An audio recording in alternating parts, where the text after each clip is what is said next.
the Detroit Pistons select Cade Cunningham from Oklahoma State.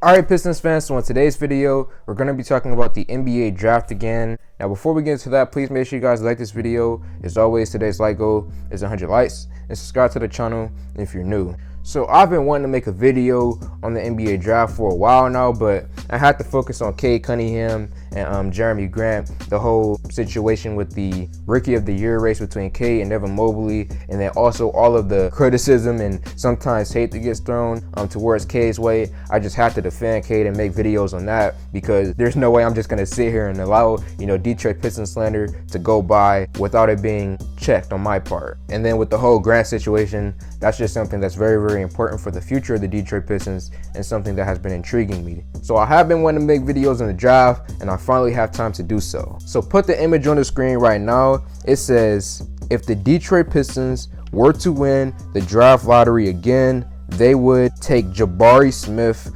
per Chad Ford. So first and foremost, I just want to say this, man. I am so happy that I am not in Troy Weaver's position right now. Troy has an incredibly tough decision to make right now. Like, in the last draft, yes, you could try to argue that it was a tough decision, but in my eyes, it was never really a question. I was always Cade Cunningham all the way. You could go back and look at my videos. I was Cade all day through and through. So the last draft, for me at least, wasn't really a tough decision for him to make. But coming into this draft, my gosh, man, this is going to be an incredibly difficult time for Troy Weaver. And honestly, this may be a make or break type of thing for the future of the Pistons, if I'm being quite honest with you, because, as much as I love this Pistons team right now, we have Cade Cunningham, that's the superstar. But besides him, we have a bunch of guys who some may blossom into something and others we still have to wait and see on. And Cade, he needs someone beside him who we know that in the future will be bona fide piece long term. No offense to Killian Hayes, you guys all know that he's my guy, but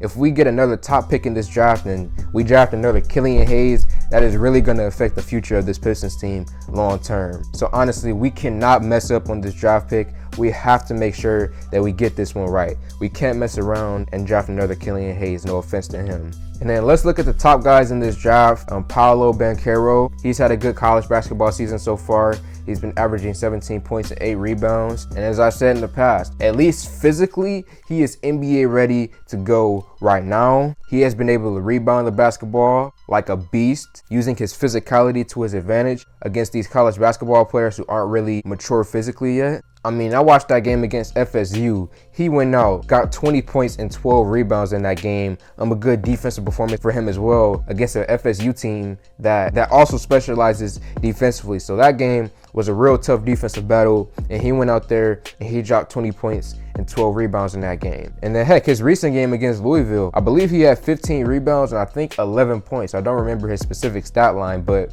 again, even in a game where he's not putting up the highest scoring statistics, he's still able to go out there, play amazing defense, and get a lot of rebounds. So Paolo, I compare him to a guy like John Collins. I believe he could be very similar to him in the future. And then we also have Jabari, who's been killing it and playing really, really well recently. So far this season, he's been averaging 15 points and 7 rebounds. And Jabari, he just provides so much energy for that Auburn team, man. Like, I could just imagine him coming to the Pistons, and whether he's in the starting lineup or he comes off the bench, whatever the case may be, just as soon as he gets into the game, just gives you so much energy. And imagining him with Hamidou Diallo, just the pure firepower that they can immediately have on the Pistons, it's crazy to think about. When Jabari, he moves around like he's a small forward. He doesn't play like the typical power forward who, gets the ball in the post and operates that way. Like, yes, he does do that at times, but for the most part, he plays like a small forward. He uses his handle to his advantage. He uses his speed to his advantage as well. And then also, he's an adequate shooter. I believe he's averaging over 40% from the three-point line this season. So to wrap up the whole Jabari point, you can't mess up on that pick as well. And then Chet, he's averaged 14 points and 8 rebounds this season. I had to go watch that San Francisco game because everybody was telling me I had to go watch that one. So I went and I watched that full game. Yes, granted, it was against San Francisco, but Chet did his thing again. 22 points, 9 rebounds, 4 blocks, 2 assists. And Chet as a player this season, he's continued to be extremely physical, even though he has a small frame right now. He's extremely skillful as well, especially for a guy with his height, the way he's able to dribble the basketball. And then, you know, when it comes to talking about him and possibly coming to the Pistons, he is at a position of need right now, and I've said it in the past, he has the #1 most potential in this draft. If Paolo reaches his highest level, if Jabari reaches his highest level, and Chet reaches his highest level, the guy who would be the best would be Chet by a long shot. If you can ever get Chet to his fullest potential, it is legitimately scary to think about. Like, I don't really know what type of player comparison I could think of, because, you know, I guess you could try to say someone like Nikola Jokic, but